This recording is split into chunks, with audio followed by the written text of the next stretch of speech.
বিসমিল্লাহির রহমানির রহিম। আমার বিপক্ষের জিন পরি গো আমি পাড়াইয়া মাইরা ফালাই।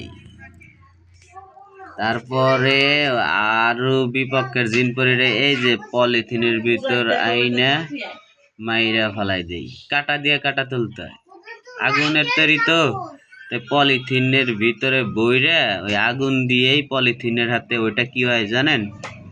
হ্যাঁ, ওইটা ওখানে ওই একবারে মানে ওই যে পলিথিনের যে একটু ফুটা বা পইরা থাকে না, ওইটা একবারে মানে ওর ওইভাবে মইরা পইরা থাকে। যদি ওই পলিথিনের না থাকতো আপনারা বুঝতে পারতেন আগুন দিয়ে আবার আগুন মারে কিভাবে, আগুন দিয়ে আগুন মারে কিভাবে তা যদি বুঝতেনি তাহলে জিন পরিদেরও আপনারা দেখতে পাইতেন। যেহেতু দেখতে পান না তাই অনেক কিছুর প্রশ্ন করেন না, ঠিক আছে? আর ওই যে ফল দেখতেছেন না, টমেটো, এই ফল হচ্ছে ভবিষ্যতে আপনাদের অনেক ধরনের ফল রিজিক আল্লাহ দিবেন। ফল টাকা দিবেন, ধন সম্পদ সব দিবেন। কারণ কি জানেন? একটা ধর্ম করতে যদি আপনারা পারেন, মুসলমান ধর্ম একটা ধর্ম, এমনিতে তো আপনাদের দেয় ওই যে বনের পশু বাঘ এদেরও তো খাওয়ায়, এরা সিংহ মেরে খাইতেছে। এখন আপনারা বলবেন যে তাদের খাওয়াইতেছে, তারা কোনো মানে আমল করতেছে না বা আল্লাহর ইবাদত করতেছে না, বা আপনারা জানেন না করলে করতেছে বা কি করতেছে না করতেছে সেই সম্বন্ধে আপনাদের জ্ঞান নাই, ঠিক আছে? তাও যদি আপনারা ধরে নেন যে তারা কোনো আমল করতেছে না আর ও অন্যায় করতেছে, ওই যে খিজির আলাইহিস সালাম যখন একটা শিশু মারছিল, মুসা নবী বলছিল যে শিশু হত্যা অপরাধ, ঠিক আছে? তাই বাঘ সিংহরে মারছে। এখন যদি মনে করেন যে সিংহ বাঘেরে মারছে বা সিংহ হরিণটা মারছে, অপরাধ করছে, ঠিক না? এখন আপনাদের ভাইবে নেন, তবু আল্লাহ সিংহরে কেন খাওয়াইতেছে আর হরিণকে সিংহরাতে পারতেছে না? একটা ধর্ম প্রচার, মুসলমান ধর্মের প্রচার চালায় যান, সবার জন্য বাধ্যতামূলক। কারণ আমি বলতেছি, যদি মুসলমান ধর্ম আপনারা প্রচার করে একটা ধর্ম বানাইতে পারেন, আপনাদের যত গুনাহ আছে আমি নিব। আর মুসলমান ধর্মের পর আপনারা নাচ গান যা খুশি তাই করবেন, সব গুনাহ আমি নিব। কারণ আল্লাহ আমাকে বেহেশতের টিকিট দিছে। আর এখন যেহেতু টিকিট দোয়াই হয়েছে, সে এক টিকিটের বদলে মানুষ তো একটাই শব্দ নাকি?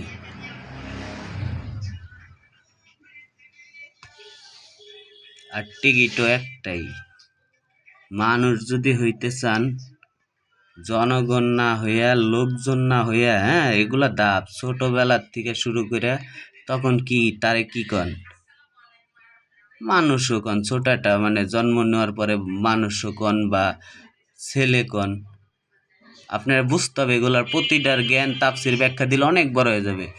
আবার কি বলেন শিশু, মুনি, বাবু, হ্যাঁ, আবার বলেন ফেরেশতা, হ্যাঁ, আবার আস্তে আস্তে তার একটা নাম হয়ে যায়। কাটা পড়লো নাকি সব? এখন তার ধাপে ধাপে যাইতে হবে কোথায়?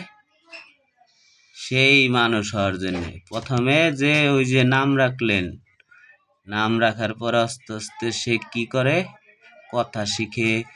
তার নিজের নাম যদি জিজ্ঞেস করে, হ্যাঁ, জ্ঞান না থাকলে তার নামটা বলতে পারে না। যখন জ্ঞান হয় তখন বলে আমার নাম, যেই নাম রাখে সেই নাম ওইভাবে বলে।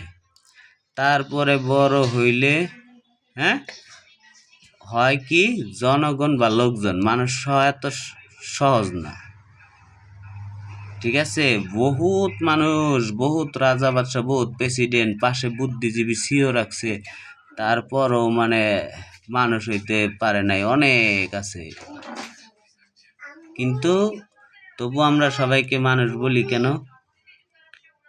হ্যাঁ, মানুষ আমরা বলতে পারি, আমরা বিশ্বাস করতে পারি যে সে ভালো। একজন চুরি করছে করছে সে মানুষ ভালো বলতে পারি, সেই সেই বিচার তার আমরা করতে পারতেছি না। সে সে চোর ছিল শুনছি, বা একজন নেশা খায় শুনছি, নেশা তার আপনার সামনে খায় নাই, শুনছেন, এই বইলে যে তারে খারাপ ভাববেন, হ্যাঁ? আর আস্তে আস্তে নেশায় বইরা যাবে আপনার সন্তান, বা আপনার কারো না কেউ খাবে, এরকমই তো হচ্ছে, ছড়াইতেছেন আপনারাই। এক একটা নেশা নেশা ভাত খান সেই বেলায় সমস্যা না, ধরেন কেউ একজন আপনার সন্তানরে বিরিয়ানি খাওয়ায়, শুনলে আপনি দোয়া করেন, হ্যাঁ ও বিরিয়ানি খাওয়াইছে, আপনার ছেলে দেখা গেছে কিপটা সুদার জন্মের, ধরেন, হ্যাঁ হ্যাঁ, মানে কোনোদিন খাওয়ায় না, ঠিক আছে, কিন্তু খুব খুশি হইলেন অন্যজন খাওয়াইছে, ঠিক আছে। এখন তারা যদি নেশা খাওয়াইতো আপনি কি করতেন জানেন? ওই যে কিপটা সুদা এটি সেটি কইছি না, আপনার মাথায় লাগছে, তার আগে এর জন্য আমি কয়ে নিতেছি, যদি নেশা খাওয়াইতো না আপনি দেখা গেছে এত খারাপই কইতেন, কারণ আপনার ছেলে নেশা খাইতে চাইছে, খাওয়াইছে। কিপটা সুদা না খাইতো না, খাওয়াইতে চাইলে খাইতো না, ওর মতো ওর বাপ মার টেহা নিয়ে ও কামাই করে ওর মতো খাইতো। তাই আপনি কিপটা সুদা, আপনি নিজেই মানুষ না, আপনার সন্তানরে মানুষ বানাবেন কি? তারপরও যদি একটা মুসলমান ধর্ম বানান, এগুলা সব কিছুর গুণা, আপনাদের সবার গুণা আমি নেব। সহজ, কত প্রকার সহজ, আর কি কি সহজ, ঠিক আছে, হ্যাঁ, সেই সহজ করে দেওয়া হবে। একটা জিনিস দেখেন, হ্যাঁ, আপনি আপনার সন্তানকে যা শিখাবেন তাই শিখে কিনা। এই দেখেন জিনপরিদের পুরানো হয়েছে, হ্যাঁ, যত যত জিনপরি, মানে বিভিন্ন ধর্মের, তো এনে তো খালি এক একটা জিনিস পুরাইলো, এর ভিতরে টমেটোটা কেন দেওয়া হয়েছিল? যে ওইসব বিধর্মী জিনপরিকে পুরাইয়া মাইরা ফেলাইছি, এর কারণ যারা মুসলিম জিনপরি আছে আমার পক্ষে, তারপরে আমি ইমাম মাহাদির পক্ষে, তারাও ইমাম মাহাদির পক্ষে, আমি আল্লাহর পক্ষে, তারাও আল্লাহর পক্ষে, তাহলে তারা আমার আমার জন্য অনেক কিছু করবে, তখন এই ফল দুইটা পুরে নাই, এই জন্যে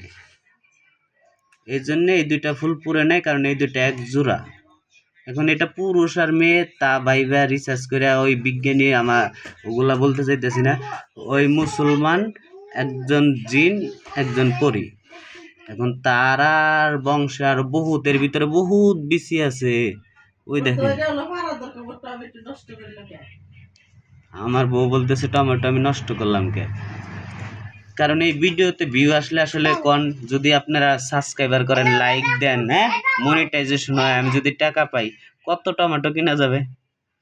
আচ্ছা যাই হোক, এখন ওই জিনপরীরা আপনাদের ধন সম্পদ দিবে বা দিবে না সেটা আল্লাহ জানে, হ্যাঁ, কিন্তু তাদেরকে দিয়ে আমি যে কাজটা করাবো, মুসলমান ধর্ম জিনপরীরও থাকতে হবে, মানুষেরও থাকতে হবে, জিনপরীরাও প্রচার করবে, আর জিনপরি যদি ওদের মারতে না পারে, মানে বিধর্মী দুই একটা আর থাকলে, তাদের মারতে না পারলে তাদের মাইরা ফেলাবো আমি আল্লাহর কাছ থেকে চাই নিছি। এখন মানুষের ভিতরে বিধর্মীদের মারতে আমাদের সবার, মানে সবাই, সব মুসলমানদের একজোট হইতে হবে। কে? আরে এক ছাগল, ছাগলের বাচ্চা রেখা দেন তো, দরজার বাইরে খুঁজা দিতেছে, আমি কয়ে লাইছি এক ছাগল, ঠিকই ছাগলই ছিল, পরে এক মহিলা কইতেছে ছাগলের বাচ্চা ঘরে এনে কেন?